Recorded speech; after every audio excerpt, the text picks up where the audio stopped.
Cek cek. Oke. Baiklah, kali ini kita akan melanjutkan bahasan terkait kesetanggupan dalam teori medan kuantum.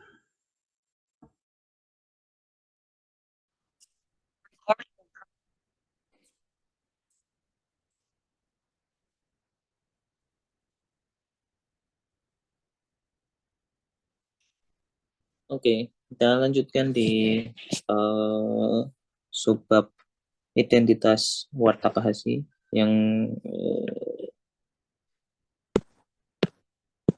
diinginkan di persamaan 6.33 ya. Jadi expectation value dari suatu operator yang ditransformasikan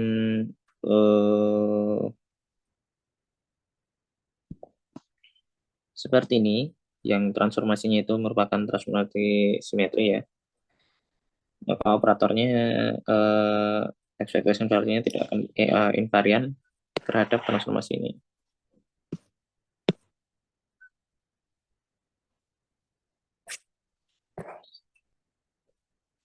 Oke, sekarang kita membahas kelestarian arus dalam medan kuantum.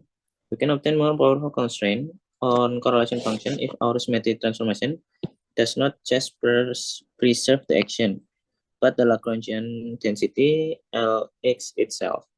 This means that the symmetry holds at each point x in M separately, not just when integrated over M. Jadi, kita bisa mendapatkan constraint yang lebih kuat dari fungsi-fungsi korelasi jika transformasi simetri kita tidak hanya preserve the action, tidak hanya membuat aksinya itu lestari, tapi juga Lagrangian density itu sendiri. Jadi Lagrangian density-nya ini bergantung dengan X ya. Nah, ini menunjukkan bahwa simetrinya itu berlaku untuk tiap titik-titik di M secara terpisah. Jadi bedanya kalau aksi, kita ingat aksi itu adalah integral d dx lx.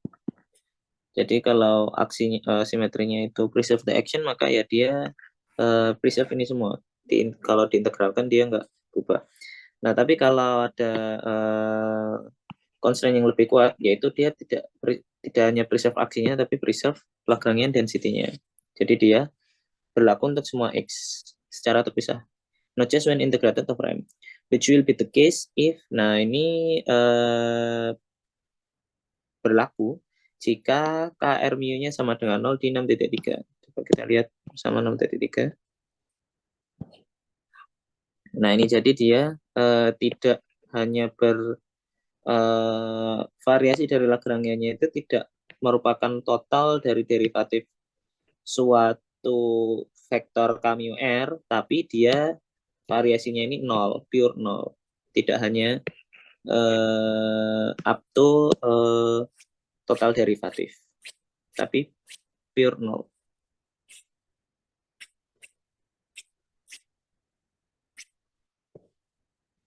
Nah, misalkan suppose that phi transformation to phi phi to phi prime is equal phi plus epsilon r fr is a symmetry of uh,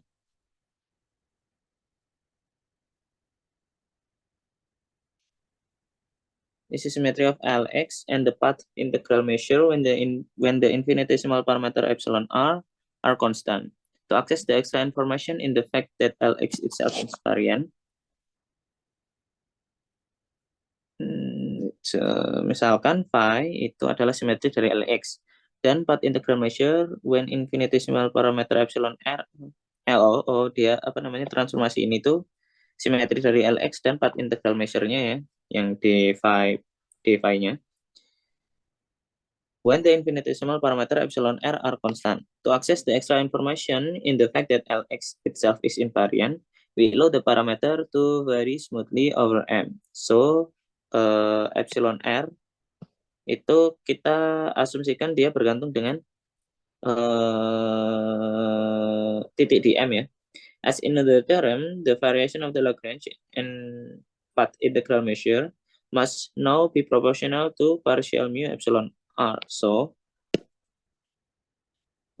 seperti di teorema Noether, variasi dari Lagrangian dan path integral measure-nya itu harus proporsional dengan partial mu r.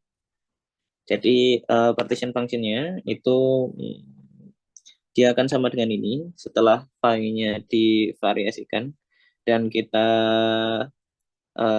masukkan definisi phi dan ininya dia lestari ya, integral measure-nya, path integral measure-nya lestari, tapi aksinya nanti akan ada suatu suku tambahan yang bergantung dengan ini epsilon r fr. Kemudian nanti dieksponensialkan nanti jadi seperti ini. To lowest order, notice that the current here may include possible change in the path integral measure as well in the action. The zeroth order term agrees with the partition function on the left. So the first order term must vanish and we have, nah ini harus vanish ya berarti. And we have minus ini akan sama dengan ini. Dari mana? Dia menggunakan apa namanya integral parsial ya. Jadi ininya dipindah ke sana, dikasih minus. If either partial m equals 0 or the field decays eventually. Jadi kita bisa menggunakan partial integral safely jika boundary-nya itu 0 atau medannya itu decays eventually rapidly that there is no boundary contribution atau field-nya itu decay rapidly ya. For this to hold for arbitrary epsilon we must have, kita harus punya turunan eksterior dari Hodge-star dari expectation value dari GR itu 0. So that the expectation value of the current obey conservation law just as in classical physics. Nah, jadi secara kuantum itu expectation value dari current-nya itu obey conservation law yang seperti ini, seperti di classical physics. In the simple case, misalkan di kasus yang simple seperti manifoldnya itu kita ambil manifold biasa Euclidean. This is just familiar. Nah, kalau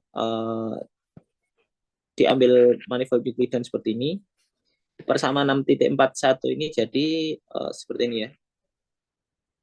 Nanti beda kalau manifoldnya kita ambil manifold yang lebih umum. Ya, nanti karena nanti definisi dari Hodge-star itu bergantung dengan G-nya ya.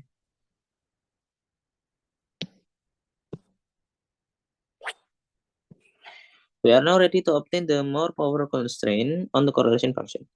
Consider a class of local operators that transform under phi bertransformasi menjadi phi prime, yang phi prime-nya ini sama dengan phi x plus epsilon r yang bergantung dengan x. Sekarang epsilon r-nya bergantung dengan x ya.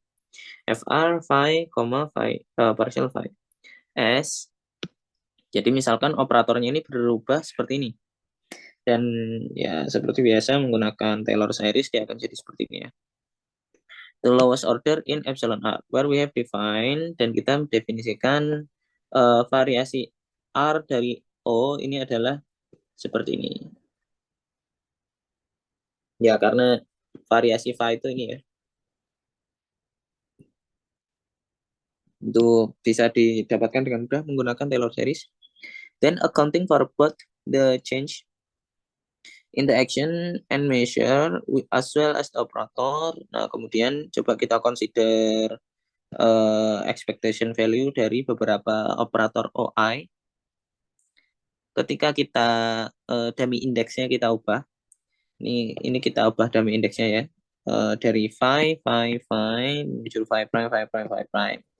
Kemudian phi prime-nya kita masukkan definisi dari transformasinya phi x plus epsilon r x fr. Nah, jadi seperti yang tadi epsilon s phi habarnya yang ini ya. Yang ini itu akan memberikan kontribusi ini ketika kita ubah phi menjadi phi x plus epsilon r x fr phi, partial phi. Nah, kemudian untuk yang partition function-nya, dia akan berubah seperti ini ya. Kalau phi-nya kita ubah menjadi phi prime yang seperti ini, maka nanti juga tinggal dimasukkan ini bersama 6.42, dia akan menjadi ini.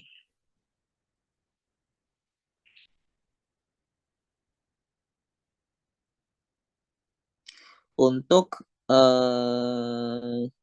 epsilon R yang satu aja ya, sampai apa namanya, sampai kita abaikan yang epsilon epsilon kuadrat. Jadi untuk yang nggak ada epsilon R-nya cuma satu, ya suku itu aja. Jadi kayak ini kalau kita bayangkan, ini kan nanti hasilnya A plus B, A plus B, dan seterusnya. Dimana A-nya ini yang nggak bergantung dengan epsilon R, B-nya itu ini. Dan nanti kan ada suku A kali A kali A kali A sebanyak N kali. Ya. Jadi suku ini. Kemudian suku yang selanjutnya mesti ada satu suku, kemudian kita kalikan dengan A. Satu suku B ini yang ada epsilon R-nya ya. Jadi B dikali A, dikali A, dikali A, dikali A. Tapi kemungkinannya ada N kali, makanya dijumlah menjadi dari 1 sampai N. Ya, intinya begitulah kurang lebihnya. Again, the first equality is triviality. Ya, seperti yang saya jelaskan tadi, hanya mengganti dummy indices. While the second follow upon expanding both ini and operator first order in the position dependent parameter. Seperti yang saya jelaskan tadi. The epsilon dependent term on the right hand side exactly matches the left hand side. The epsilon dependent, oh ya ya. Jadi harusnya epsilon dependent di sini dan di sini itu sama gitu. Nah, sehingga ya sama aja kayak kita menyamakan AX plus AX kuadrat sama dengan BX ya. Sama dengan CX plus DX kuadrat, kan berarti A-nya harus sama dengan C, B-nya harus sama dengan D. Karena ininya bisa dalam tanda kutip dipandang sebagai basis gitu. Jadi kalau ada vektor yang basisnya ada vektor yang kita samakan dan basisnya sama, maka koefisiennya harus sama. Nah, di sini juga sama. Epsilon ini bisa kita banding sebagai basis. Jadi koefisien-koefisien dengan basis yang sama atau dengan order epsilon R yang sama harusnya sama. Nah, di sini kita lihat di kiri ini sebenarnya nggak bergantung dengan epsilon ya. Jadi yang bergantung dengan epsilon harusnya sama dengan 0. Nah, yang nggak untuk right hand side yang nggak bergantung dengan epsilon ada ini, sama ini. Kalau kita kalikan dia jadi ini ya. Oke, solve. Kemudian yang bergantung dengan epsilon ada ini dikali ini, dan dia jadi, dan kemudian kita apa namanya? Kita integral parsialkan, maka ini pindah ke sana dan minusnya jadi plus, dia jadi ini. Ingat, expectation value itu hanyalah ini dikali dengan ini ya. Kemudian dia akan kalau ditambah dengan suku epsilon yang lain, yaitu ini dikali ini ya, dia harusnya sama dengan 0 karena di left hand side nggak ada suku epsilon. Ditambah dengan yang barusan saya tulis itu harusnya sama dengan 0. Nah, kemudian yang suku ini pindah ke sana, jadilah ini. Dan ini dikali ini tidak lain hanyalah expectation value dari ini epsilon R ya, minus karena pindah ruas. Ya, kurang lebih seperti itu. Intinya di left hand side nggak ada epsilon, di right hand side ada suku yang epsilonnya 1, koefisiennya kita sama dengan kan, dan dia akan sama dengan ini. After integration by part, oh ya tadi ya, ininya di integration by part, dan kayaknya ini bakal ngomong boundary value lagi. We must either take M compact or as either epsilon R, have compact support or impossible suitable boundary condition to avoid any boundary term in the integration by part. Ya, seperti biasa, kalau mau menggunakan trik integration by part yang pindah D-nya dipindah kemudian dikasih minus, kita harus ensure bahwa boundary-nya itu 0 atau field-nya itu rapidly decaying. in the boundary. Okay, we like to strip off the parameter epsilon rx and obtain purely among the correlation function themselves. Nah, ini karena epsilon x-nya kita inginnya epsilon x-nya itu bisa cancel ya. To do this, we must handle the fact that the operator variation to the right hand side are located only at the point x1, x2, x1 until xn in M. Choosing mg equal rt for simplicity, we write. Nah, coba kita lihat ini, suku ini, epsilon r xi, partial roi xi. Nah, dia ini bisa kita tuliskan dengan cara seperti ini. Ya, jadi ini delta Dirac ya. Jadi kita lihat ini xi sama-sama xi.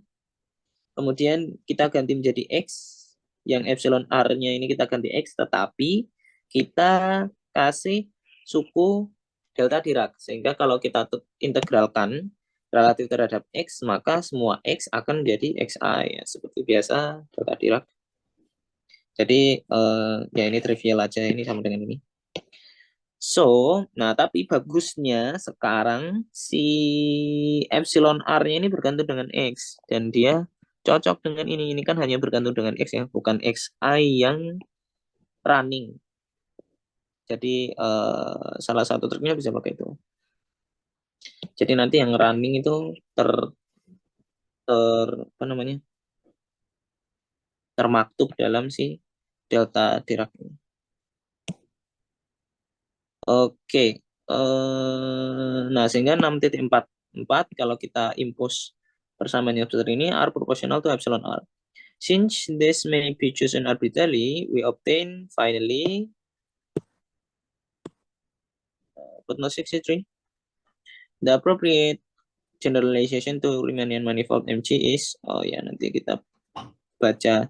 Ini footnote-nya itu harusnya ditaruhnya itu setelah persamaan biasanya seringnya. Maksudnya dia menjelaskan setelah persamaannya, tapi ditaruhnya itu sebelum persamaan. Ya sudah. Kita balik lagi nih epsilon r-nya ini bisa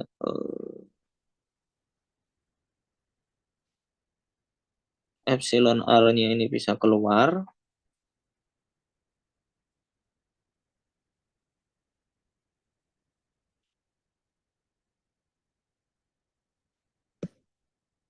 Karena dia nggak bergantung dengan phi ya harusnya.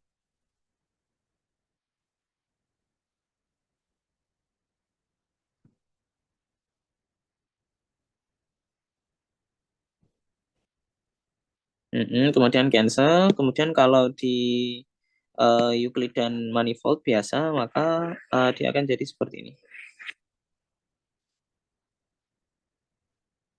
Tidak susah. Maksudnya ya tadi. Ini turunan Hot-star-nya jadi ini epsilonnya nanti cancel, integralnya nanti juga cancel. Ya, Hot-star dan turunan eksteriornya nanti ada suku ddx-nya ya. Ya, intinya pokoknya persamaan 6.4 ditambah dengan persamaan ini nanti akan jadi 6.45. Stating that divergence. Oh, sebelumnya kita baca footnote 63. The population generation to Riemannian manifold MG. Nah, kalau kita kasih kasus umum terhadap Riemannian manifold MG, nanti ya partial mu-nya ini tetap jadi turunan eksterior dan hot star. Kemudian di kanan juga ada hot star.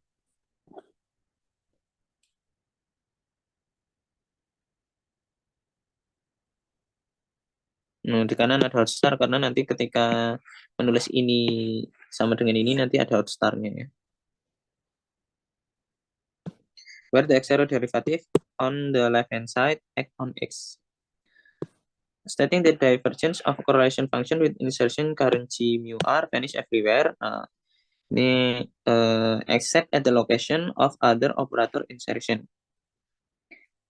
Jadi ini itu akan nol kecuali di lokasi di mana ininya itu survive, yaitu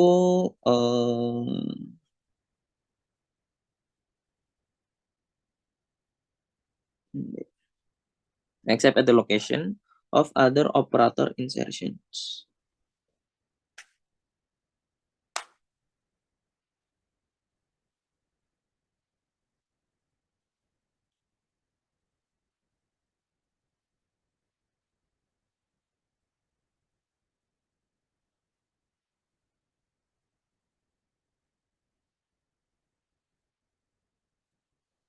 We don't know what it's mean by operator insertion. Tapi intinya pokoknya dia nilainya itu hanya ada ketika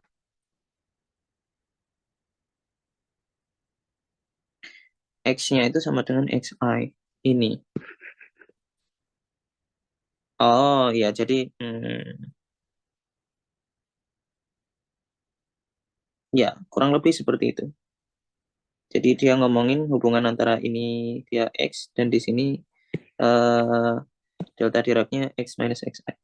This is the modification of the conservation law for the expression value of the current itself. Okay, now the divergence is taken after computing the path integral. Divergensinya kita hitung setelah menghitung path integral. The relation 6.54 is also known as Ward-Takahashi identity.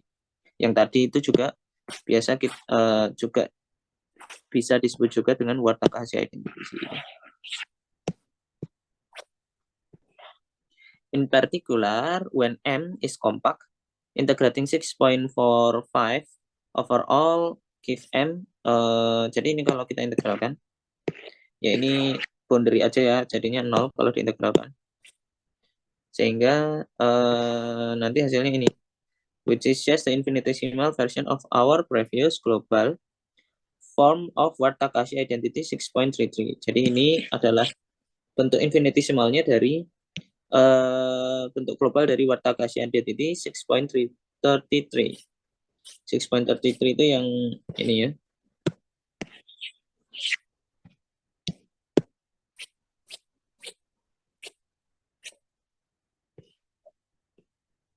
However, the local version 6.45 contain far more information.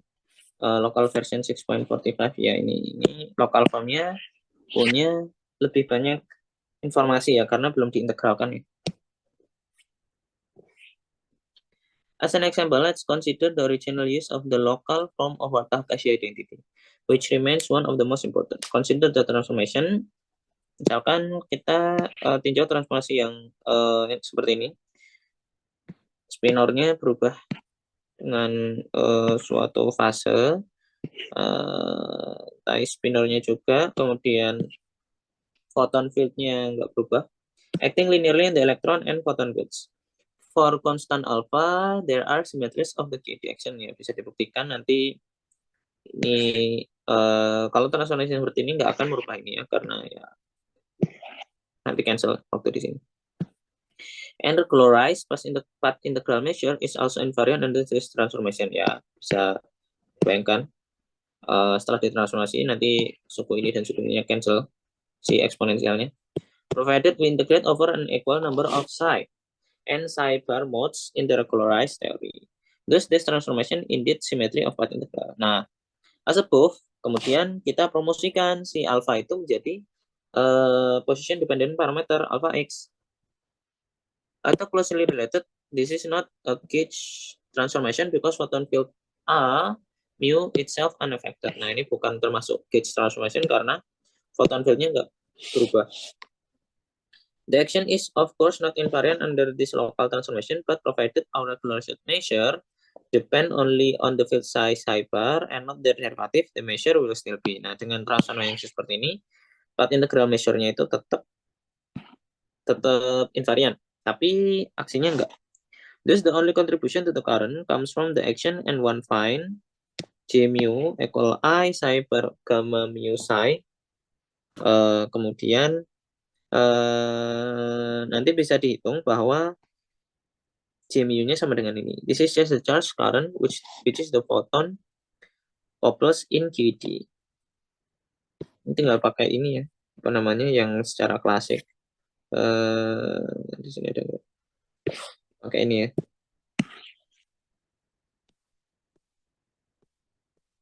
Untuk menghitung Gmu. That's what I understand. For infinitesimal alpha x, we have secara infinitesimal untuk alpha x yang infinitesimal kita punya ini ya. Ini dari eksponensialnya kita expand Taylor series, kemudian untuk yang alpha kuadrat kita drop, untuk yang alpha kuadrat lebih kita drop. Ini juga sama dengan ini. So the local Wartaka-Hasse identity 6.45 for the coloration function psi x1 psi x2 becomes yang ini, persamaan lokal Wartaka-Hasse identity ini kita ganti O-nya ini jadi psi 1 psi 2 ya, dan Gmu-nya kita ganti itu.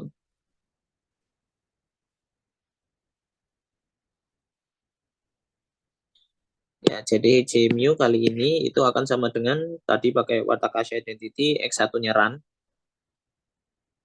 Xi-nya running, saya X1, saya X2, X2-nya, Xi-nya running. Pokoknya Xi-nya running.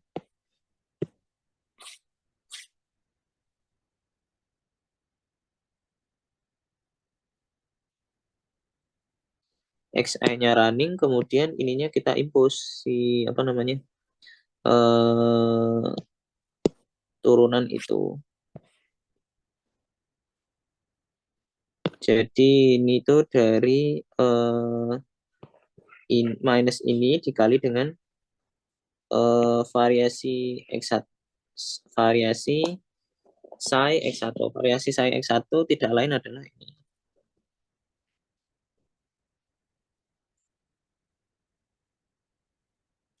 Kemudian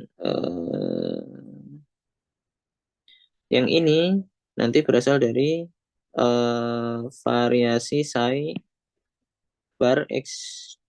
Nanti dia jadi minus sehingga ininya plus. Alfanya kemana ya? Alfanya harusnya coret dengan yang sini. Apakah di kiri ada yang bisa ngeluarin alfa?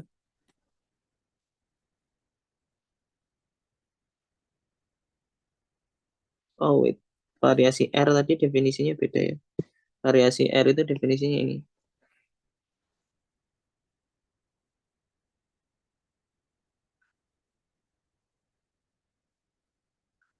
Partial O,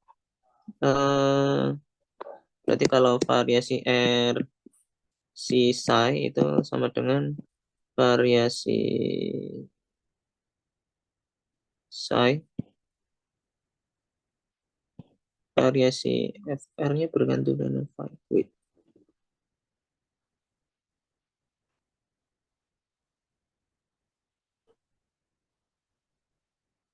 Oh ya, ini delta phi, ini delta phi atau delta psi. Kemudian dia strip off the ininya. Jadi FR ini cuman bagian yang nggak punya apa namanya? Nggak punya parameter. Jadi yang F AR-nya tadi itu I psi X. Dan partial O partial psi-nya ya 1 gitu. Ya intinya tinggal masukin definisinya tadi aja, kita nanti bisa mendapatkan 6.51. So that the vector F mu x x1 x2 equal J mu psi x1 psi x2 is divergence free everywhere except at the insertion of the electron field. Kecuali di titik di mana ya ini 0, kecuali di titik di mana elektron field-nya itu berada. Oh ya, berarti artinya itu tadi, seperti yang saya jelaskan tadi. This identity is traditional written in the momentum space. Before we transform the two point function of the electron field. Kita biasa we transform the electron field. Ini dia karena we transforming psi bar ya. Jadi kayak we transform psi habis itu di kompleks konjugat, makanya ini minus di sini. Ini Fourier transform biasa. Kemudian kita geser si X1 dan X2.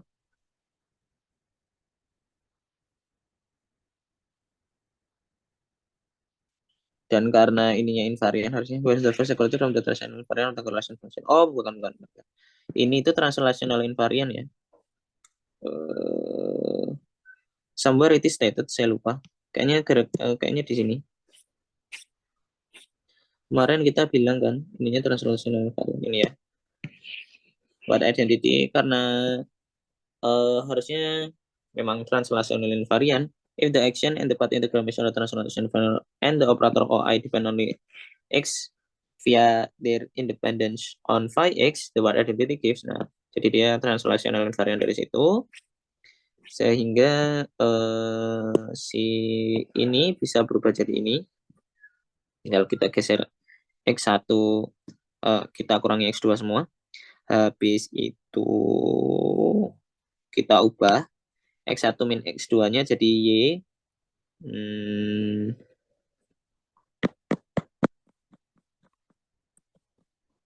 Ya nanti dia jadi ini. Ini bisa kita lihat, ini dia translation varian juga ya, si measure-nya ini. Ini Y-nya kalau kita jadikan X1 min X2, nanti dia cancel untuk yang bagian I K1 X2. I minus, nanti yang K1 X2 yang ini kecoret ya sama yang Y. Intinya tinggal diganti aja. Ini ke sini menggunakan Y sama dengan X1 min X2. Habis itu kita perhatikan bahwa SK itu sama dengan ini, itu adalah exact propagator in momentum space. SK1. Jadi ini sama ini berubah jadi ini. Sisanya ini dan ini jadi delta function ya, seperti biasa. Definisi delta function.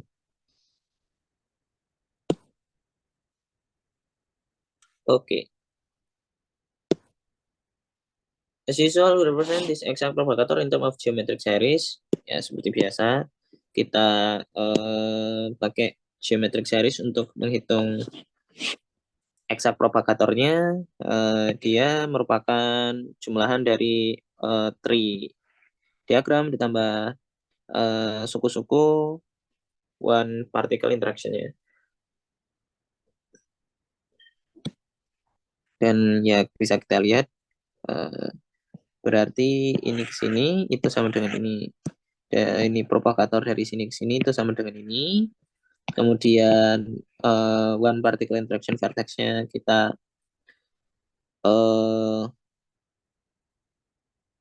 notasikan dengan sigma. Kemudian untuk yang propagator dari sini ke sini itu sama dengan ini lagi. Karena K-nya nggak berubah ya, momentumnya nggak berubah.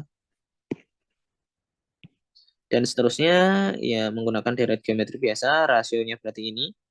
Suku awalnya ini berarti menggunakan A1 per 1 min R. Kita sering pakai itu, intinya dia akan sama dengan ini.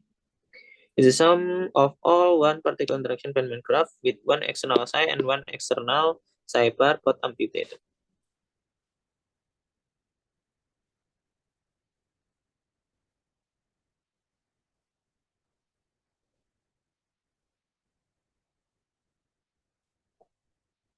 The remaining term in what identity 6.51 involves electromagnetic current G mu.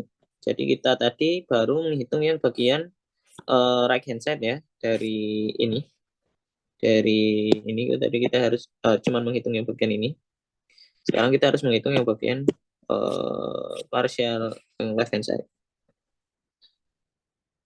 Nah, seperti biasa kita pakai momentum space, kita Fourier transformkan.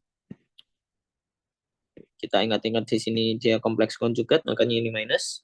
Dan menggunakan translational invariant lagi, kita geser X2. Habis itu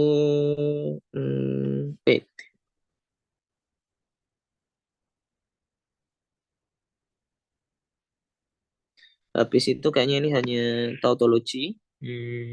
Nanti suku-suku yang lainnya cancel ya, ini P min X2 nanti cancel dengan PX2 ini. Jadi tambah dengan itu, habis itu ada satu suku lagi kayaknya K1X2 nanti cancel dengan K1X2.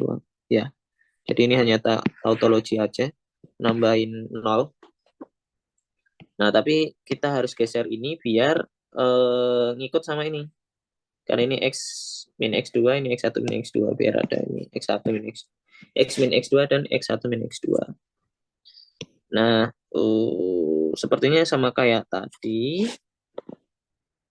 Ini dan ini juga integral dari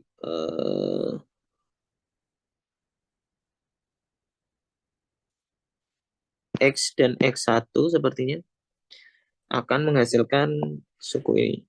Provokator, vertex, gamma, terus ini vertex ya. Habis itu provokator. Sedangkan suku yang ini nanti akan jadi definisi dari delta Dirac seperti biasa. Where the final line defines the exact electromagnetic vertex gamma mu K1 K2 in terms of the Fourier transform J mu psi psi bar and the exact electron propagator. Nah, ini nggak terlalu jelas ya definisi ini. Nah, habis ini dijelaskan oleh Mr. David Skinner. To understand this definition, note that psi x1 J mu x psi bar x2 will be given by sum of all Feynman graphs connecting the electron insertion x1, x2 to the current x. Ingat bahwa psi x1 J mu x psi bar x2 will be given by sum of all Feynman graphs connecting the electron field insertion at x1, x2 to the current at x. Ya, dia ini dalam tanda kutip kayak vertex gitu ya. Atau ya dia psi J mu psi bar gini.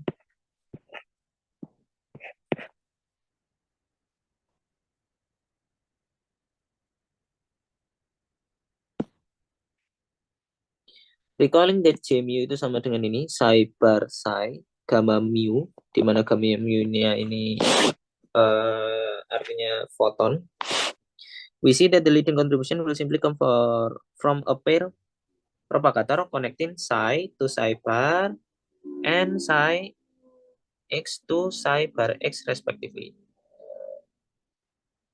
Further contributions will come from diagram that correct each of these free propagator, turning them into exact electron propagator each side. Jadi leading kontribusinya itu berasal dari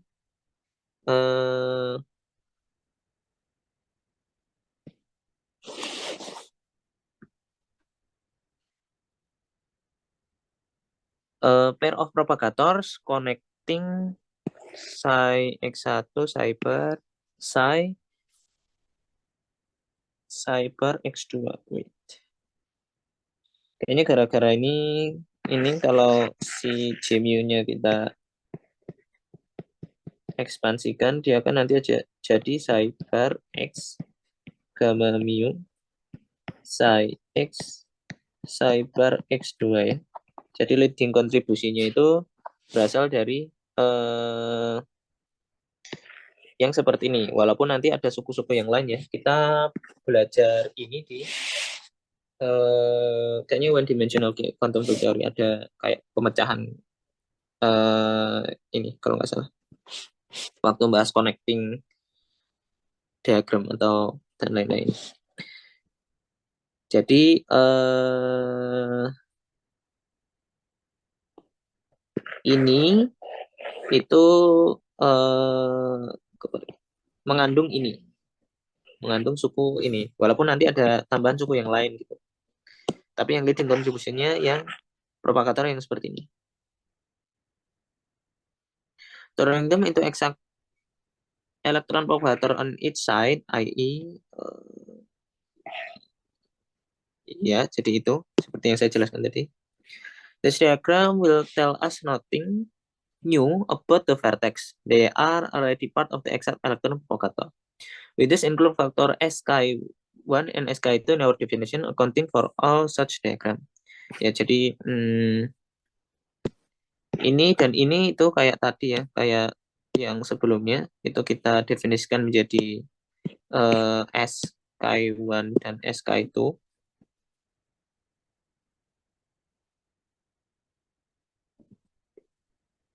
Oh, saya salah tadi, berarti bukan dari sini ya, bukan kontribusi dari ini, tapi bisa dibilang ya kontribusi dari semua. Karena ini jadi KI1 dan KI2.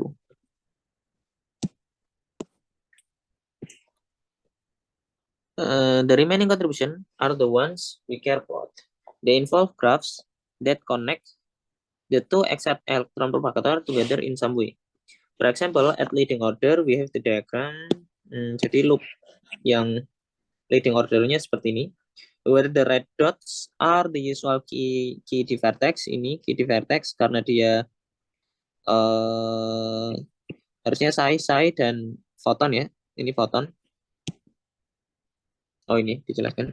IE sidebar slash psi, while the purple dot ini denotes the insertion of the composition operator J mu. Noting that J mu is the current to which the photon couples. J mu itu adalah current di mana photon couple. Jadi ini photon ya. Makanya dia weakly line. Our picture includes an external photon line joining to this vertex. This external photon line makes clear that we are computing a correction to the KT vertex, though it is not strictly part of the correlator J mu psi psi bar. And so shall be amputated. Ya, ini harus kita amputated as indicated by the dotted line in the diagram.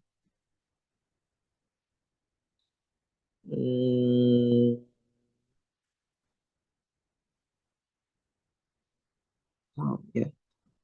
Jadi ini kalau secara grafik tadi saya salah juga. Jadi secara grafik dia harusnya bentuknya ya something like this lah. Dia J mu di sini J mu psi psi gitu. Tapi ya nanti bentukan diagramnya bisa dibuat macam-macam gitu. Dan leading ordernya seperti ini. Atau ini bisa juga dipahami sebagai gini. Ya. Ini psi bar, psi, ini J mu, ini KD vertex di sini. Ya, karena KD vertexnya itu trivalen ya. Jadi bentuknya seperti ini.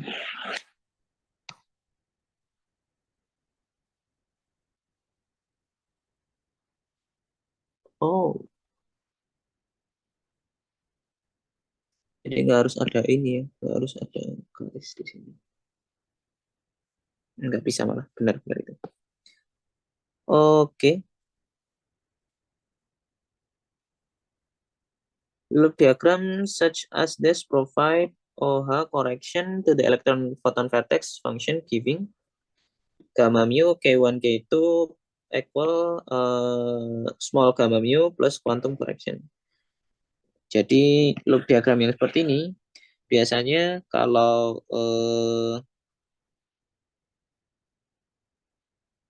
elektron photon vertexnya yang klasikal ini ya gamma mu. Nah sekarang kalau ada quantum correctionnya ya ditambah dengan quantum correction dan kemudian kita definisikan jadi big gamma seperti itu.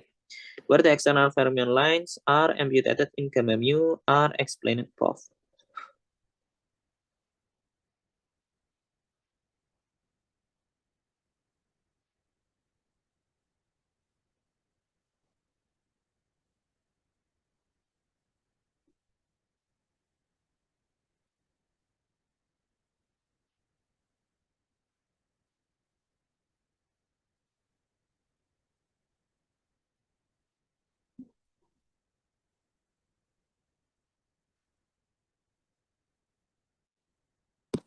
Ini sepertinya di amputated juga.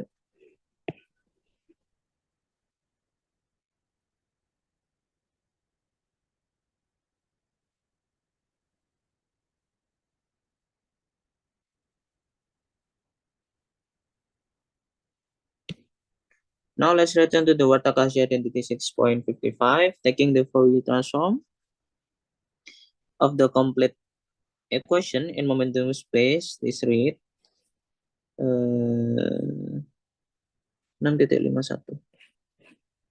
Oh, combining all our yang kita dapatkan ya. Jadi combining ini dan ini.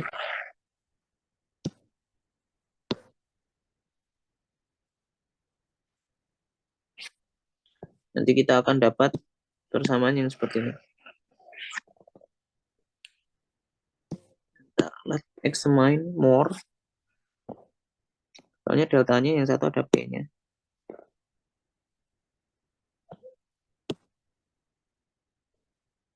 Kemanakah P-nya itu?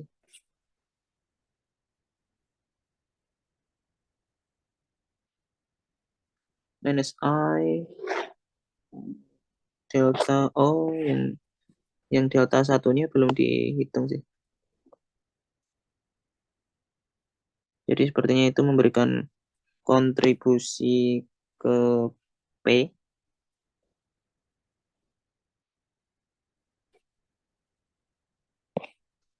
Ya, yang ininya belum kita jadikan momentum space ya. Partial mu-nya juga belum. Nah, partial mu-nya nanti jadi ini, jadi seperti biasa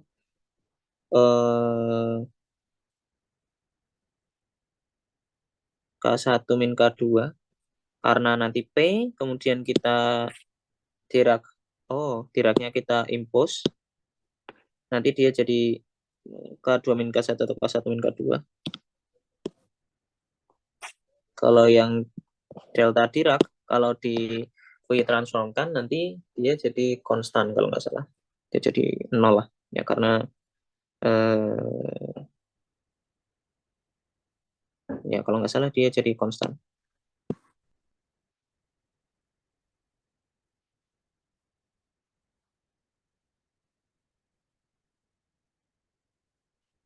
Minus X1.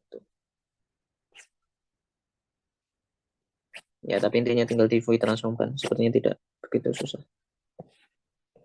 Kemudian kita bisa mengflipnya.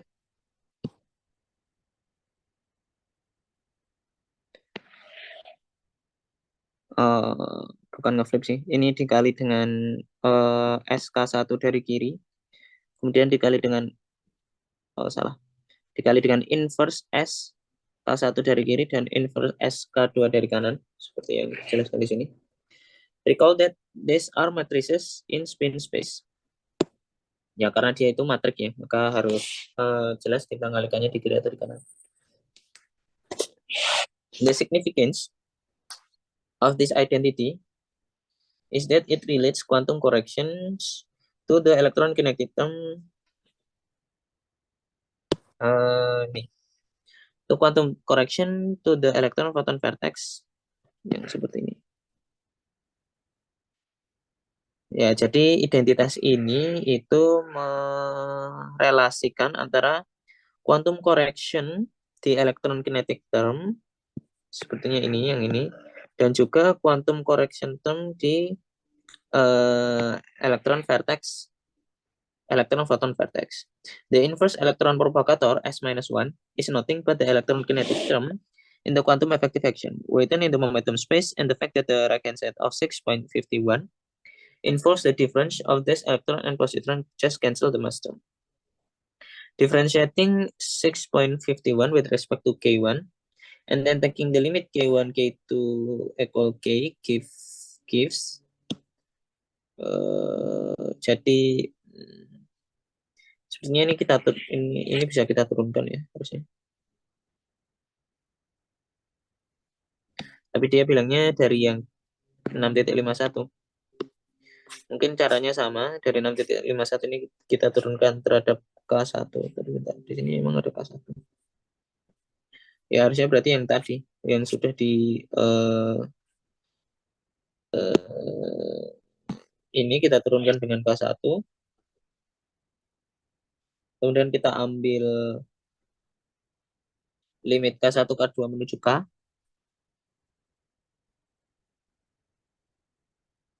maka kita akan mendapatkan persamaan yang seperti ini.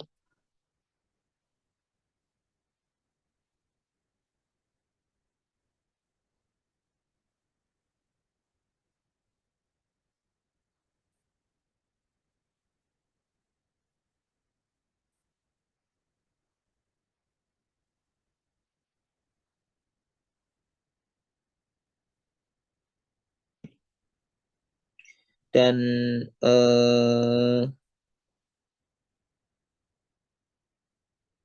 gamma mu K itu akan sama dengan gamma mu ditambah dengan turunan dari self energy interaction-nya.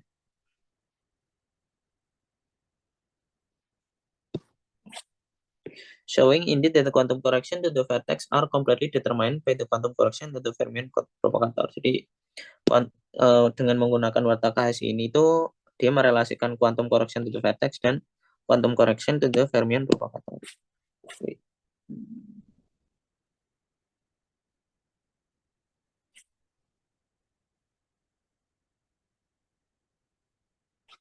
Itu dari S nih.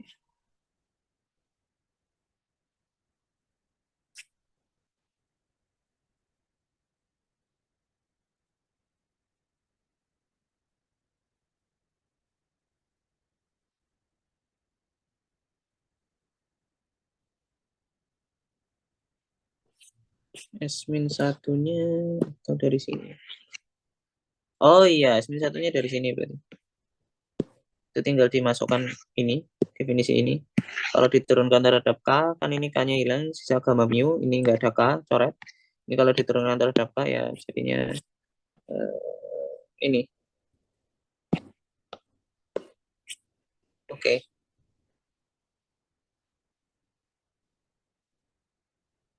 Evaluating this at K equals 0 show that the quantum effective action renormalize the complete covariant derivative term integral psi per d slash psi ddx together whilst the k dimension in sigma k slash amounts to saying that higher derivative correction must always of the form psi per dp psi can involving covariant derivative. You will explore this further in the proportion. Ya, tapi intinya yang penting Watakahashi identities-nya itu relates the quantum correction in the vertex dan quantum correction in the fermion propagator. Dan quantum correction in the vertex-nya itu completely determined by the quantum vertex and the propagator. The quantum correction to the fermion propagator. Jadi evaluating the sigma-nya dari si propagator aja itu kita bisa mendapatkan quantum correction dari si vertex-nya menggunakan Watakahashi identity. Menarik. Oke, sekarang kita masuk ke sebuah baru yaitu emergent symmetries. As we saw in chapter 4, irrespective of the details of its microscopic origin, at low energies, a KF quantum field theory is governed by the values of relatively small number of relevant or marginal coupling. Ya, kita udah bahas ini di renormalization group flow.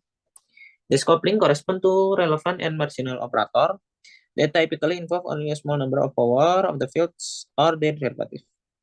It's often the case that this few relevant and marginal operators are invariant under a wider range of field transformation than a generic irrelevant operator would be.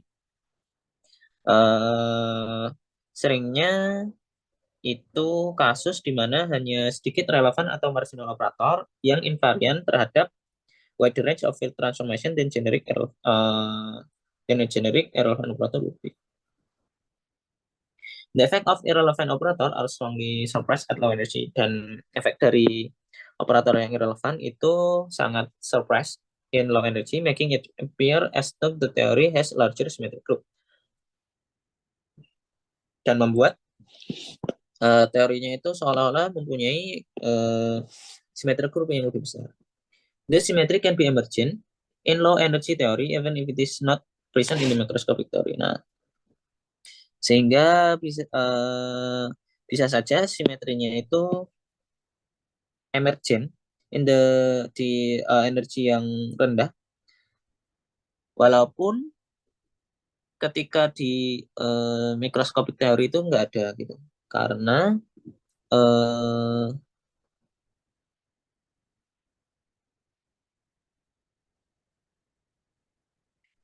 the few relevant operational operator invariant under wider range of field transformation than generic irrelevant operator would be.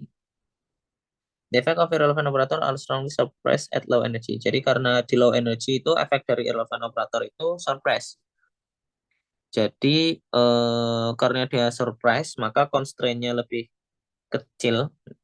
Ini menurut saya. Kalau constraint-nya lebih kecil maka simetrinya pasti lebih besar.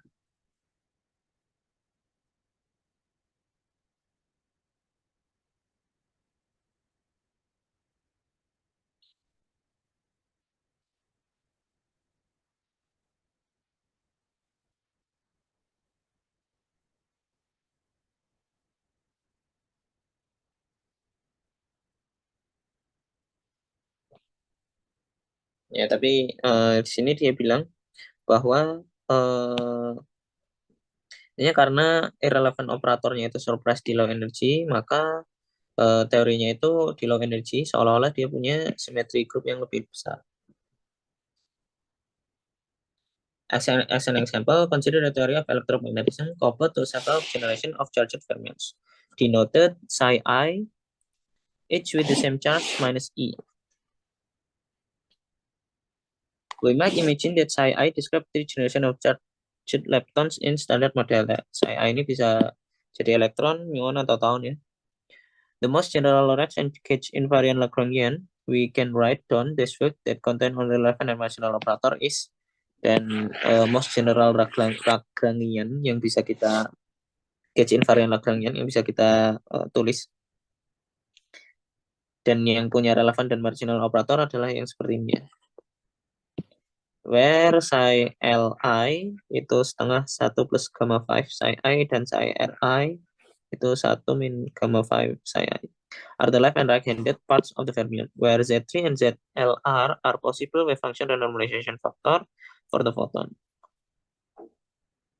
And for the N leptons. Jadi ini untuk fotonnya, apa namanya, wave function renormalization untuk fotonnya ya kelihatan ya kan ini foton. Dan ZLR-nya ini untuk si lepton. And where MLR are lepton mass term. For the Lagrangian 6.61 to be real, the matrices ZLR must be Hermitian. Ini harus Hermitian. While their eigenvalue must be positive if we were to have correct sign kinetic term. If the wave function renormalization matrices ZLR are non-diagonal, then the form of 6.61 suggests that processes such as psi2 transform to psi1 plus gamma are allowed. So that the absence of such process in standard model would seem to indicate an important new symmetry. However, this is a mirage. We introduce renormalized field psi prime LR defined by seperti ini and psi R seperti ini. The Lagrangian for the new fields takes the same form but with new matrices. Nah, tapi wave function renormalization matrixnya berubah menjadi seperti ini ya kalau kita introduce renormalized field yang seperti ini dan seperti ini. Ini apa namanya? Footnote 64. It is conventional to denote wave function renormalization factor by Z3. Ya, ini seperti yang dijelaskan kemarin itu suatu konvensi yang Z3-nya itu konvensi yang tradisional. Note SL to have the form SL equal UL DL, where UL is the unitary matrix that diagonalize the positive definite Hermitian matrix ZL, and DL is a diagonal matrix whose entries and the inverse of the eigenvalue is Z, and the inverse of the eigenvalues of ZL. Such an SL ensure that Z prime L equal 1, and we can arrange ZR equal 1 similarly. This condition doesn't completely fix the unitary matrix UL because if ZL prime equal 1, then it is unchanged by conjugation by a further unitary matrix. We can use this remaining freedom to diagonalize the mass matrix M. The polar decomposition theorem implies that any complex square matrix M can be written as M equal VH, where V is unitary and H is positive semi-definite Hermitian matrix.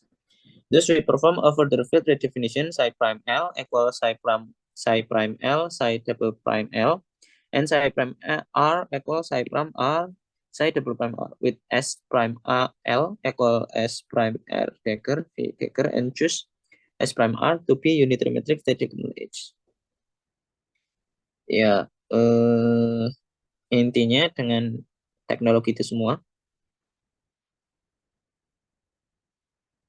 in terms of the new field Lagrangian 6.61 becomes finally dropping all the primes, akan jadi seperti ini.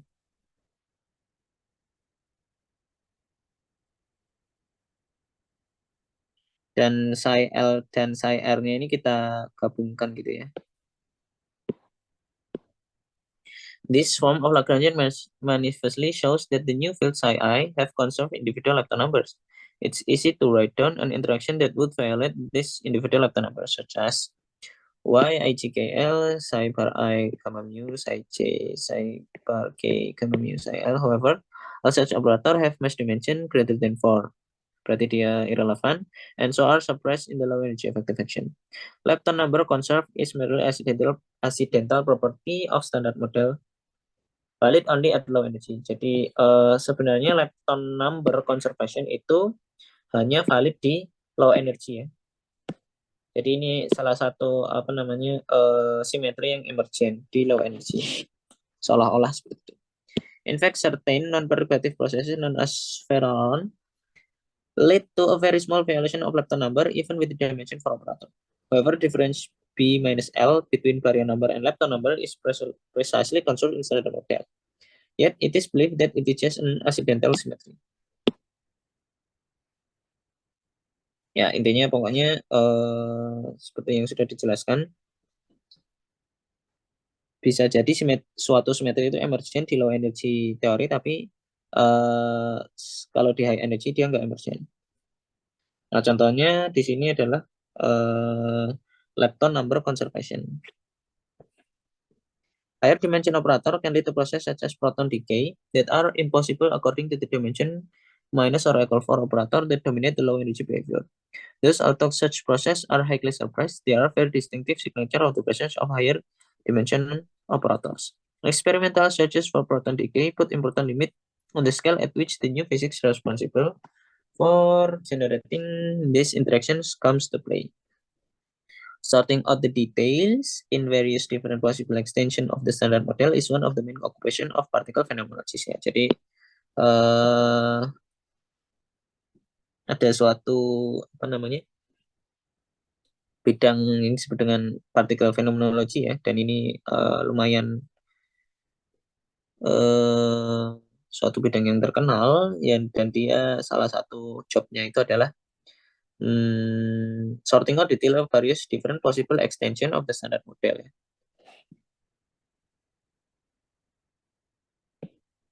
In fact, there are arguments to suggest that there are no continuous global symmetry in quantum theory of gravity. Jadi ada argumen yang mensugestikan bahwa tidak ada global symmetry yang kontinu di quantum theory of gravity. Certainly, there are no such continuous global symmetry in string theory. To describe global symmetry to exist, from this perspective, all the continuous symmetry that guided the development of so much 20th century physics may be low energy accident. Nah, bisa jadi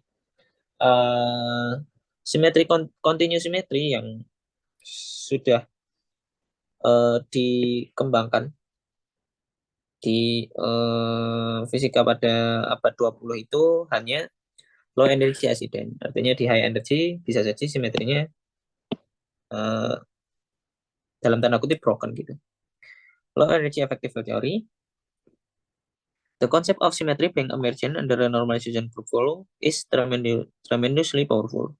In trying to construct low energy effective action, we should simply identify the relevant degrees of freedom for the system we wish to study, and then write down all possible interactions that are compatible with the expected symmetries. At low energies, the most important term in this action will be those that are least suppressed by the power of scale lambda. Thus, to describe some particular low energy phenomenon, we simply write down the lowest dimension operator that are capable to causing this effect. Let's illustrate this by looking at several example. Jadi kalau mau mendeskripsikan fenomena low energy, kita hanya write down the lowest dimension operator that are capable to causing this effect. Hanya menuliskan lowest dimensional operator, operator-operator yang dimensinya itu paling rendah, dan yang causing this effect.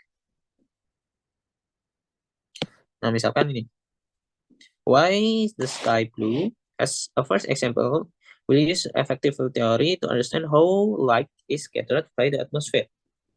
Visible light has wavelength between around 400 nanometer and 700 nanometer, while atmospheric N2 has a typical size of 7 times 10 to the power of minus n nanometer. Nearly a million times smaller. Jadi atmospheric N2 itu punya typical size itu ya, million times smaller than the visible wavelength. Thus, when sunlight travels through the atmosphere, we do not expect to have understand all the details of the microscopic N2 molecules. So we neglect all its internal degrees of freedom and model the N2 by a complex scalar field phi. Jadi karena dalam tanda kutip light dan si partikel N2-nya itu besarnya itu sangat beda sekali, maka si N2-nya ini nggak kita anggap sebagai fermion atau apa, tapi kita anggap sebagai complex scalar field. So that the excitation of phi correspond to creation of N2 molecule with the excitation of phi bar creating anti-nitrogen. Importantly, because the N2 molecule are electrically neutral, phi is uncharged. So the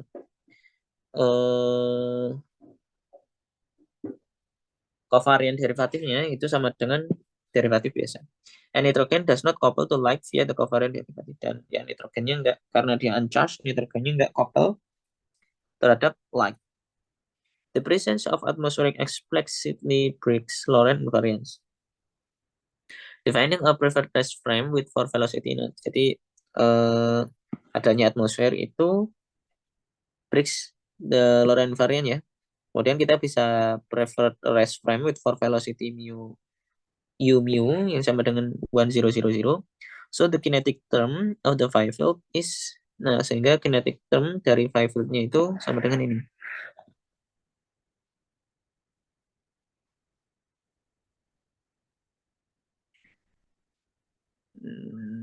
Ini hanya mimicking dari Dirac biasa ya.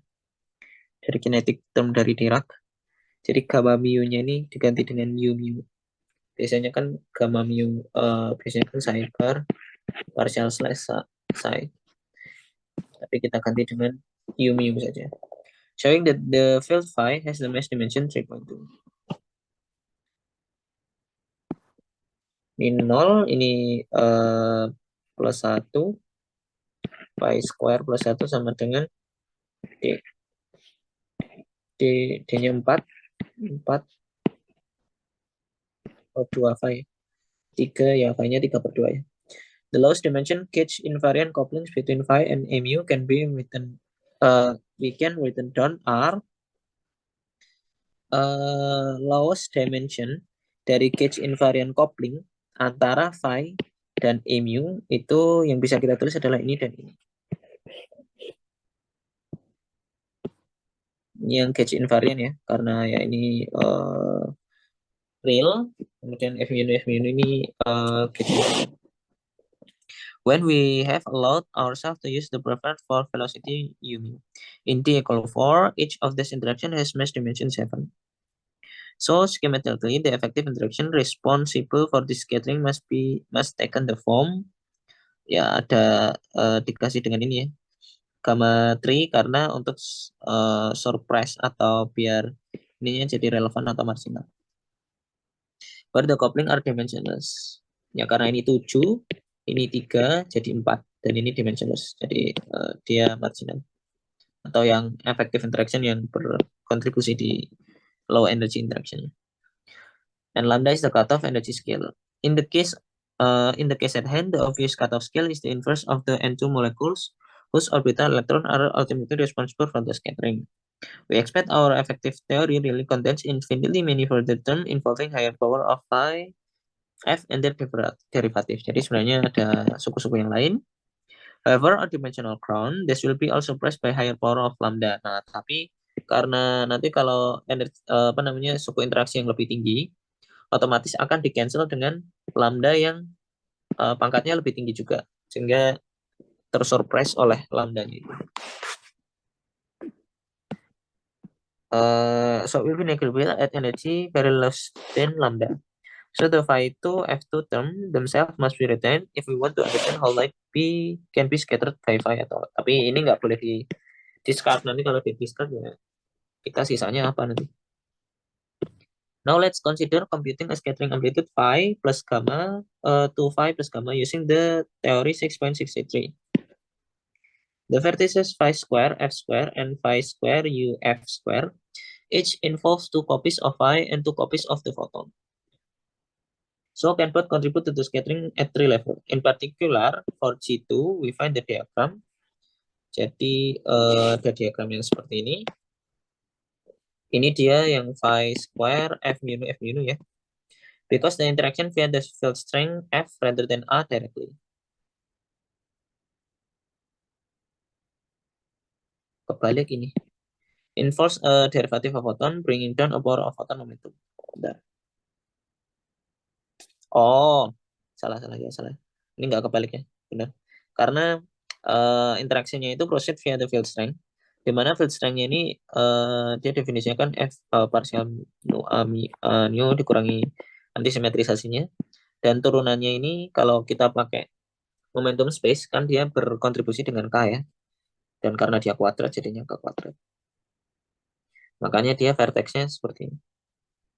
For massless particles such as photon, K equal omega. Jadi ya pakai energy momentum relation. So the amplitude A, di mana dia isinya adalah ini kuadrat. Salah.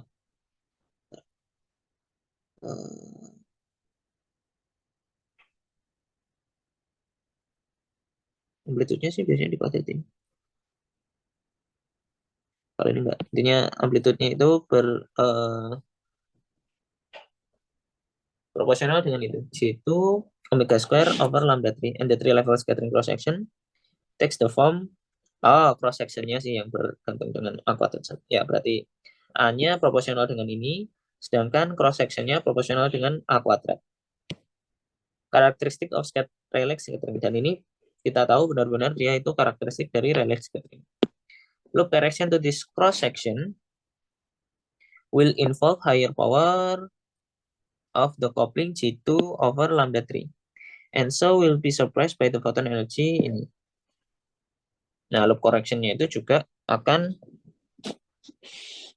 involve higher power dari ini, jadi akan suppress karena lambdanya sangat besar.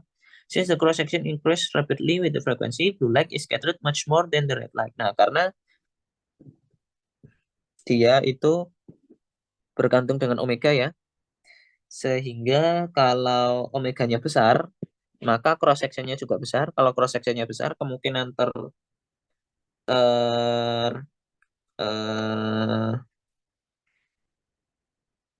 terscatternya juga besar, sehingga makanya blue light-nya itu scattered much more karena sigma-nya lebih besar atau cross section-nya lebih besar. So the daylight sky in a direction away from sun appears blue. Our treatment of the scattering using the simple effective action 6.63 is only justified if omega very less than lambda, where lambda was the inverse size of the N2 molecules responsible for the scattering at a microscopic level. It will thus fail for photons of too high energy or if the visible light enters a region where the scattering is done by larger particles. In particular, as water droplets coalesce the atmosphere, they can easily reach size in excess of the wavelength of the visible light.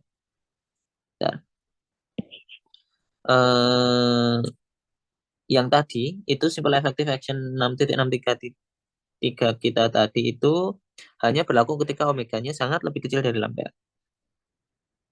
Nah, tapi kalau misalkan ini kan kita untuk ngitung scattering light dengan N2 ya. Nah, tapi misalkan kalau untuk foton yang energinya sangat tinggi, or if the visible light enter region where the scattering is done by larger particle, atau misalkan ada air gitu ya, maka bisa saja apa yang sudah kita bahas atau effective action kita nggak cocok. In this case, the relevant scale lambda is the inverse size of the water droplet. Nah, berarti lambdanya jadi makin kecil nih. Kalau misalkan karena water droplet itu besar ya, lebih besar ya.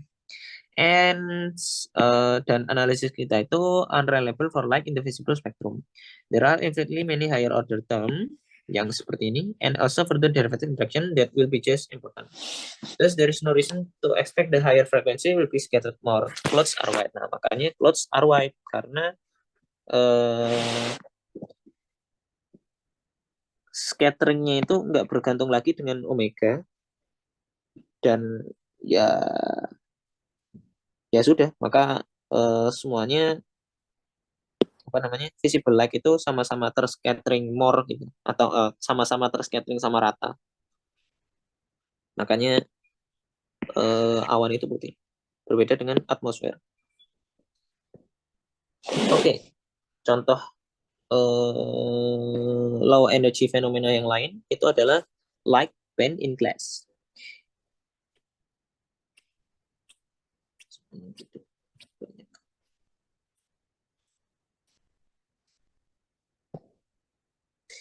In vacuum, the lowest order gauge, Lorentz, and parity invariant action we can write for the photon is of course the Maxwell action. Nah, yang paling rendah itu ya Maxwell action seperti ini. Kalau F mu kita buka, nanti dia akan sama dengan ini. Where mu naught is the magnetic permeability of free space. For later convenience, we have written this term out in non-relativistic notation. Using C square equal 1 over mu naught epsilon naught through to introduce the electric permittivity epsilon naught in the electric term. In the presence of other sources, we should add a new term to this action that describe interactions between the photons and the sources. Kalau ini itu adalah Maxwell action di dalam tanda kutip di vakum gitu ya. Nah, misalkan ada source lain nih. Nah, maka ya kita harus add new term yang describe the interaction between the photon and the sources. Low energy effective field theory provides a powerful way to think about this new interaction term. We suppose the degrees of freedom we expect to be important at some scale lambda can be described by some fields phi, which may have arbitrary spin, charge, etc. Then in general, we had expect the new action to be aksinya yang ini ditambah suku interaksi. Sangat dalam tanda kutip sederhana kalau ada sumber lain. Nah, sehingga kalau ada interaksinya itu, maka persamaan nilai Lagrange jadi ini. Biasanya kan ini sama dengan 0 ya, kalau J-nya sama dengan 0. Dengan J-nya itu sama dengan ini, parsial S interaksi dibagi variasi S interaksi dibagi variasi A. Is defined to be the variation of the new interaction term. Together with the Bianchi identity, gives the Maxwell equation. For example, consider a piece of glass. Glass an insulator. So the Fermi surface lies in band gap ya. Kalau karena di insulator maka Fermi surface-nya ada di band gap-nya ya. Thus, so long as the light with which we illuminate our glass has sufficiently low energy, maka jika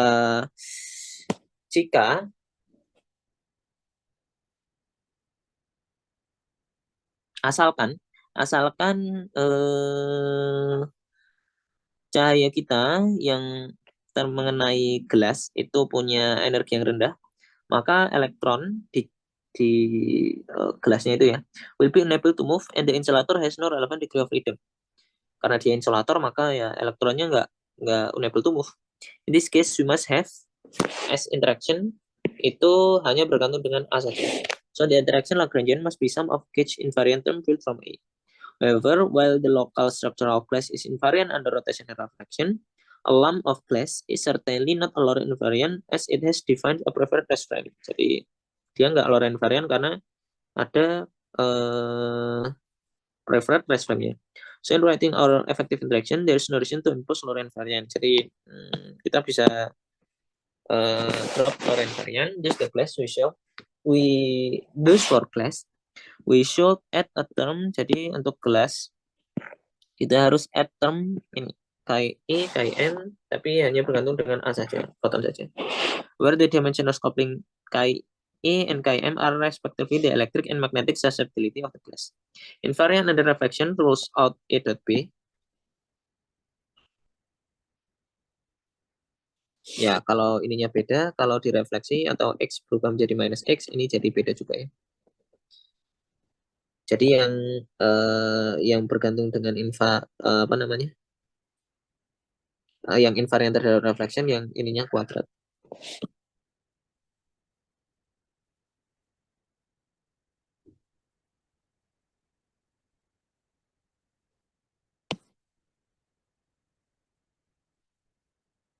Higher order polynomial A and B and their derivatives are certainly allowed, but by dimensional analysis must come surprised by power of the electron band gap energy lambda ya, sama kayak tadi higher energinya higher order polinomialnya itu nanti surprise dengan elektron band gap energy lambda.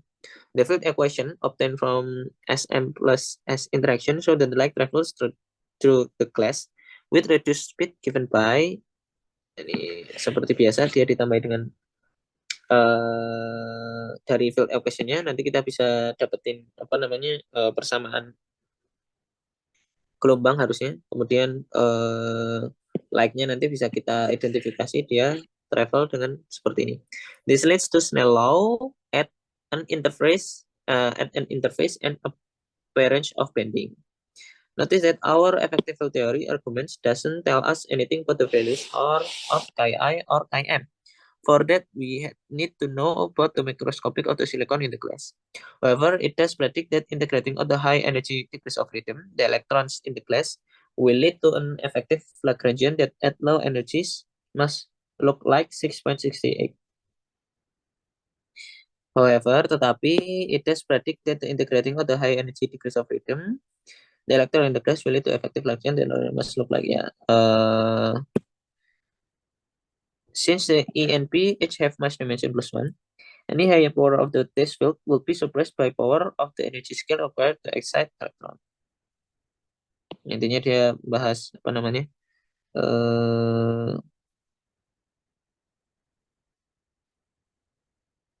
Higher power field-nya itu akan suppressed by energy scale. Similarly, a crystal such as calcium carbonate or quartz has a lattice structure that breaks rotational symmetry. Nah, misalkan atau tadi kita bahas gelas, kalau sekarang kristal dia lattice strukturnya itu breaks rotational symmetry. For such material, there is no reason for the effective Lagrangian to be rotationally symmetric. Ya,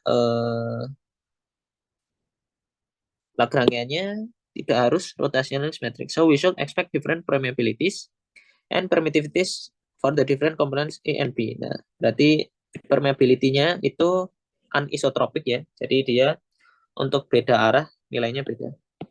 This lead to the different speed of propagation for different polarization. Maka kecepatan cahaya untuk arah yang berbeda itu berbeda juga. Nah, sehingga menghasilkan yang namanya birefringence. Si figur naik.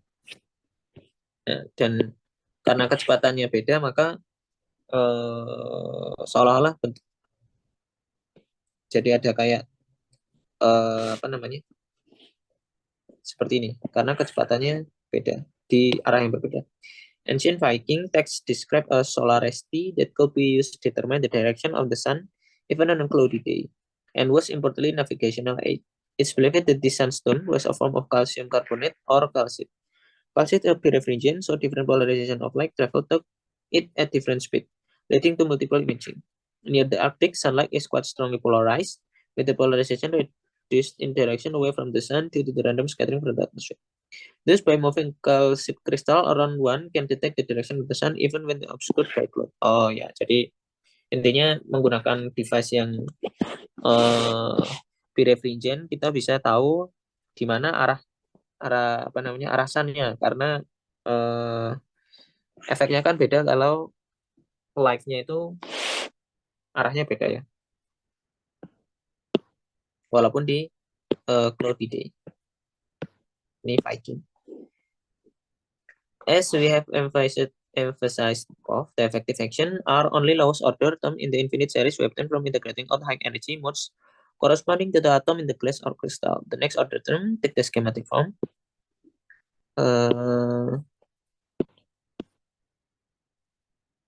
Footnote 66. Alternatively, we can take epsilon sama dengan epsilon EB, mu sama dengan mu EB. Jadi permittivity dan permeabilitasnya itu bergantung dengan E dan B-nya ya. So that the permittivity and permeability are themselves function of the fluid. Ini next order term-nya.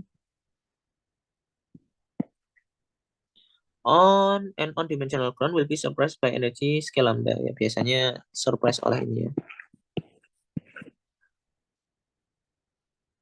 Such higher order term lead to Euler-Lagrange equation that are non-linear in the electric and magnetic fields. We expect them to become important as the energy density of the electric or magnetic field grows to become appreciable on the scale lambda. Nah, jadi kalau epsilonnya besar, kalau E dan B-nya besar, maka lambdanya nggak bisa surprise lagi, sehingga suku-suku yang ini itu important. Indeed, we have seen example of this in the Euler-Heisenberg. Effective action KED at energy scale much lower than the mass of the lightest charged particle.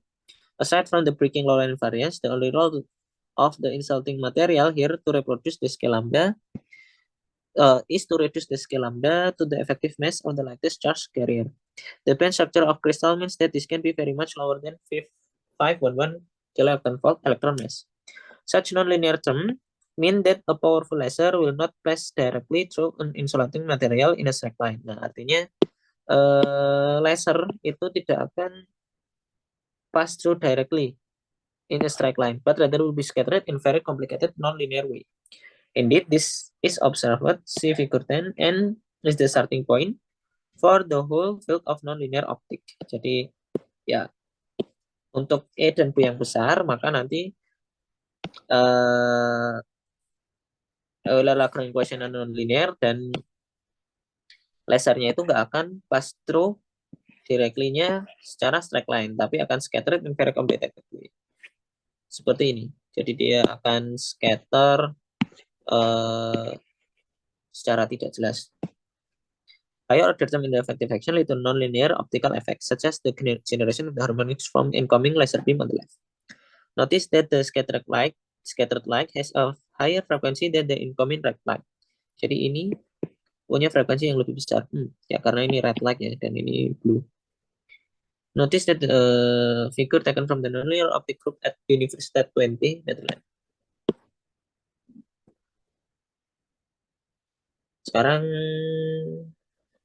kita bahas quantum gravity as an effective field theory.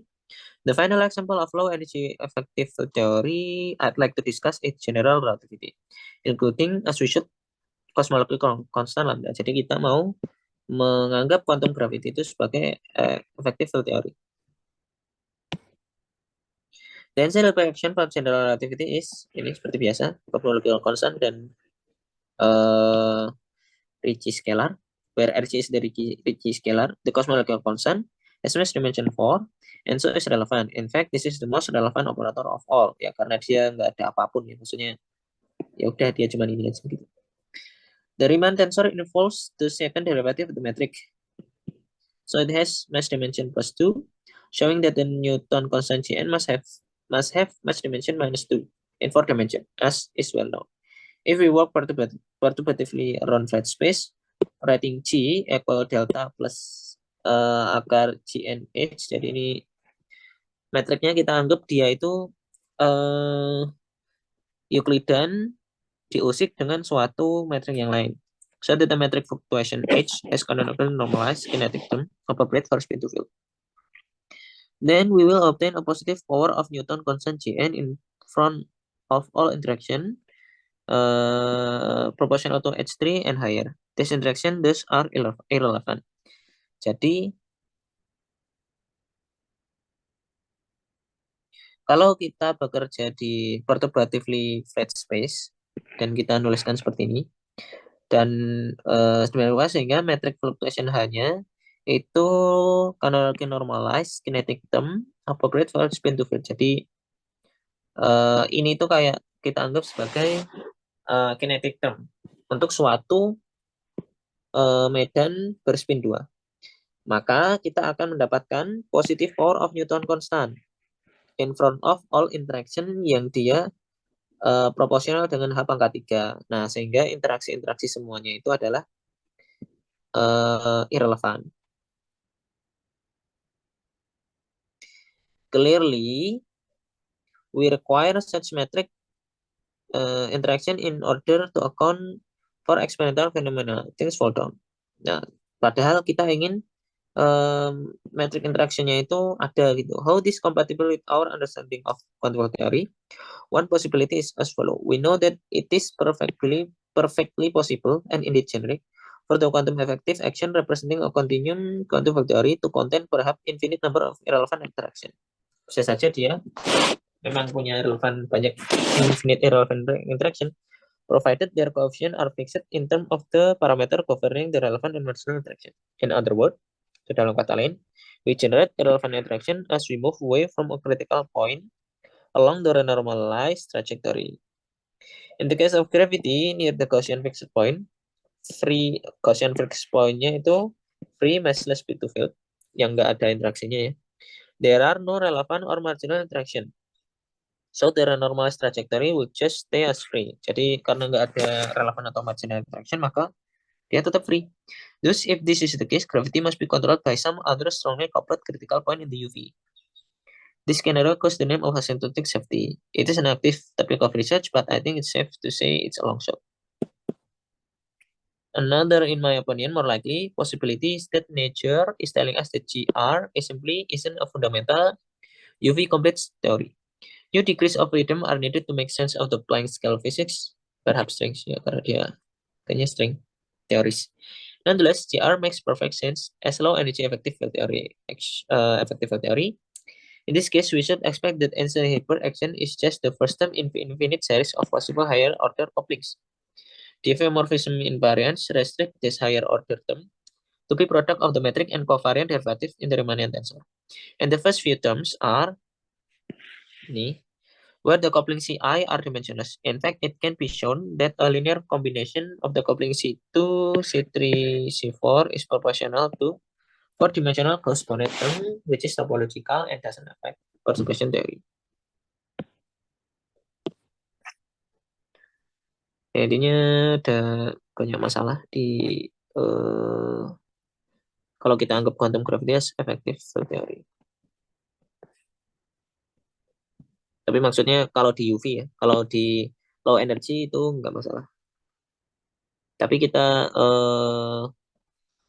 tapi berarti di UV maka nanti Einstein-Hilbert-nya itu hanya kayak first term dari infinite series of possible higher order coupling.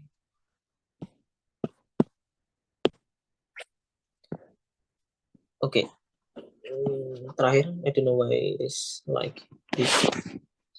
Charges, quantum set, and representation. Let's integrate the word identity over some region M prime subset M with boundary partial M prime equal N1 minus N0. Ini harusnya ada di sana sih kayaknya sebelumnya. Mungkin dia nambahin aja. Just as we studied classically. We will first choose M prime to contain all the points so that the integral receive contribution from all the term in the right hand set of 6.45. Kita lihat lagi 6.45 di mana. Oh, ini buat Takashi identity ya, lokal.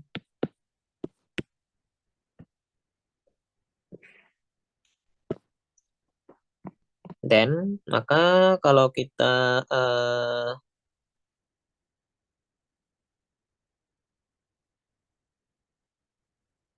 where the charge Q is just integral as in classical case.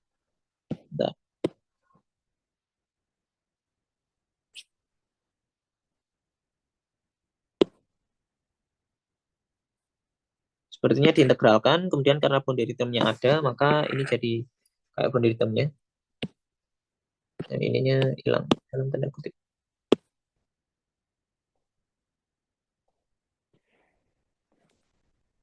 Itu sama dengan ini. Oh, integralnya nanti delta Diracnya yang hilang. Jadi dia akan jadi seperti ini. In particular, if M prime sama dengan M, and M is closed. Jadi misalkan kita integralkan untuk semua M ya maksudnya. Dan M-nya close, maka compact without boundary. Ya, jadi close itu bisa kita pandang sebagai compact without boundary, maka ini hilang. Ya sisanya ini sama dengan 0. Telling us that if we perform the symmetric transform through space-time, then the correlation function is simply invariant. Jadi ini itu ya sama aja kayak ini ya. Kalau ininya kita keluarkan kemudian pakai Leibniz rule, maka dia jadi ini. This is just infinitesimal version of the result we had before. Ini Takahashi yang nggak prime sama dengan prime. On the other hand, if only one sum of the xi lie inside M prime, then only sum of the delta function will contribute. Jadi misalkan hanya kita nggak mengintegralkan untuk semua M prime, tapi hanya ada beberapa xi yang ada di M prime. In particular, if I subset 1, 2, 3 to n, then we obtain. Nah, sehingga harusnya nggak semua ini ada gitu. Karena poin-poin di mana operator O-nya itu terdefinisi itu nggak semua tercakup di M prime. Jadinya ini I-nya ini subset dari ini ya. Jadi hanya beberapa subset aja. Ya bedanya itu aja sih. Tapi yang di kiri ini enggak, di kiri ini semua. Whenever xi in M for I in I, only those operator enclosed M prime contribute to the change on the right hand side. Note that the condition that M be closed cannot be relaxed likely. On a manifold with boundary, to define the path integral, we must specify some boundary conditions for the field. The transformation phi to phi prime may not affect the boundary conditions, which lead to further contribution to the right hand side of the word identity. For a relatively trivial example, the condition that the net charge of the operator we insert must be 0 becomes modified to the condition that the difference between charge of the incoming and outgoing states must be balanced by the charge of the operator insertion. That condition that M be closed cannot be relaxed likely. On a manifold with boundary, to define path integral, we must specify some boundary condition for the field. Ya, jadi kalau mau mendefinisikan path integral, kita harus specify some boundary condition. The transformation psi to phi prime may not affect the boundary condition. Nah, transformasi seperti ini bisa saja affect boundary condition, which lead to further contribution to the right hand side of the word identity. For a relatively trivial example, the condition that the net charge of the operator when set must be 0 becomes modified to the condition that difference between charges of incoming and outgoing states must be balanced by the charges of the operator in session. Sepertinya ini. Much more subtle example arises when the spacetime is non-compact and has infinite volume. In this case, the required boundary condition as x to infinite are that our fields take some constant value phi naught, which lies in the minimum of the effective potential. Because the superposition factor ini, such field configuration will dominate the path integral on infinite volume spacetime. However, it may be that the global minimum of the potential is not unique. Bisa saja dia not unique. If v phi is minimized for any phi in M, and our symmetry transformation move phi around M, the symmetry will be spontaneously broken. You'll much more about this story if you are taking the part 3 standard model course. Oke. Ya. Kita sudah menyelesaikan simetri di quantum theory. Intinya ya, kurang lebih sebenarnya ngomongin Watakahashi identity saja. Ya nggak cuma Watakahashi identity, isinya simetri apa-apa saja yang terjadi jika simetrinya itu kita bawa ke kuantum teori atau high energy teori. Dan juga aku nggak ngerti ini kenapa ada low energy effective teori ini tidak terlalu berhubungan dengan simetri sebenarnya. Ya, but anyway, untuk pertemuan depan kita akan melanjutkan di pembahasan example sheet 3.